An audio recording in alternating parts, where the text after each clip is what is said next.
You live surrounded by more people than any human in history. Millions of strangers within a few miles.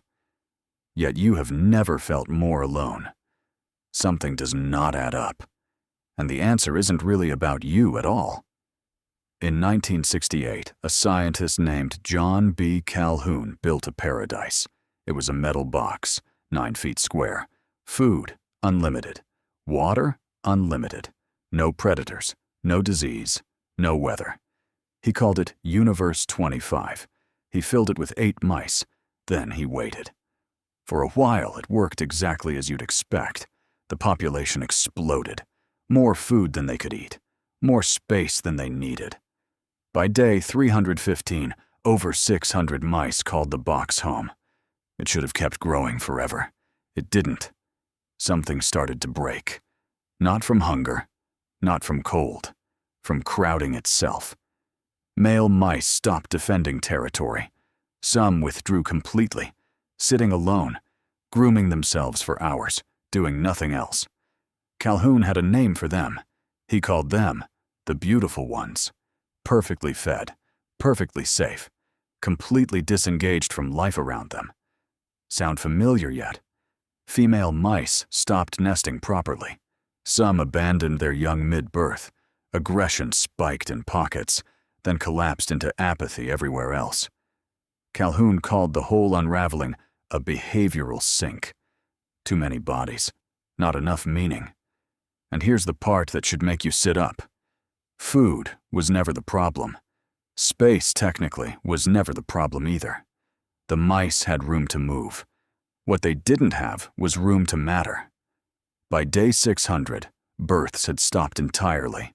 Not because the mice couldn't breed, because they had, in some measurable sense, stopped trying. The population that once exploded to over 2,000 quietly went to zero. Universe 25 didn't run out of resources.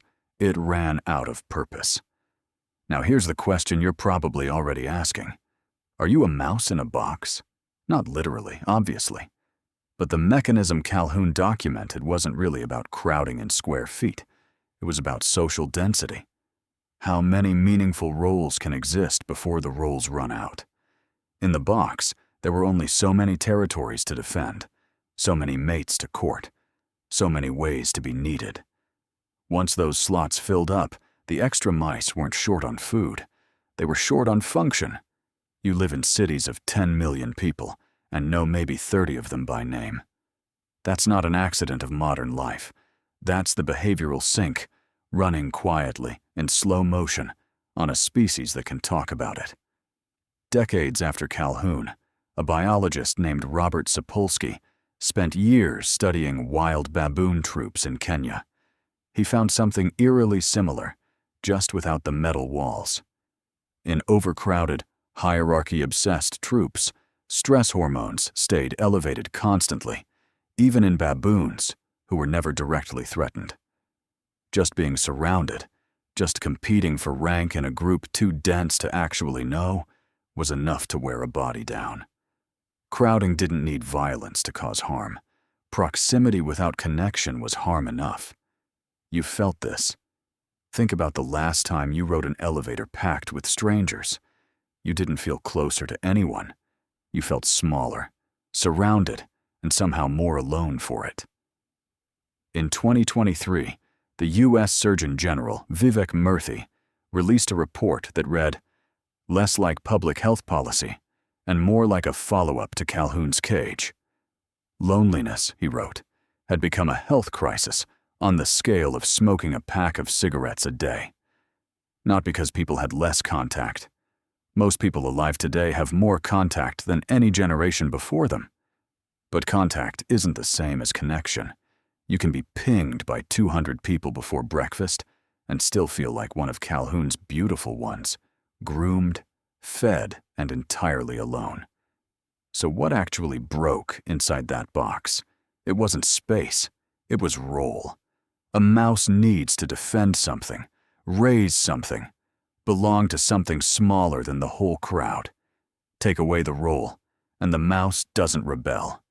It withdraws. It stops. That's the quiet part people miss about the experiment. Collapse didn't look like chaos. It looked like nothing happening at all. Does that sound like anywhere you've lived?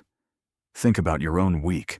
How many of your interactions this week involved someone actually needing you, specifically, and not just anyone? How many were just noise passing through a crowded room? Calhoun wasn't warning you about population size. He was warning you about population meaning. There's a strange comfort buried in all this, though.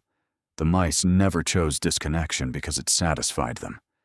They withdrew because the structure around them stopped offering anything else, which means the structure is the variable, not some flaw baked into every crowded creature. Change the structure, and the beautiful ones start moving again.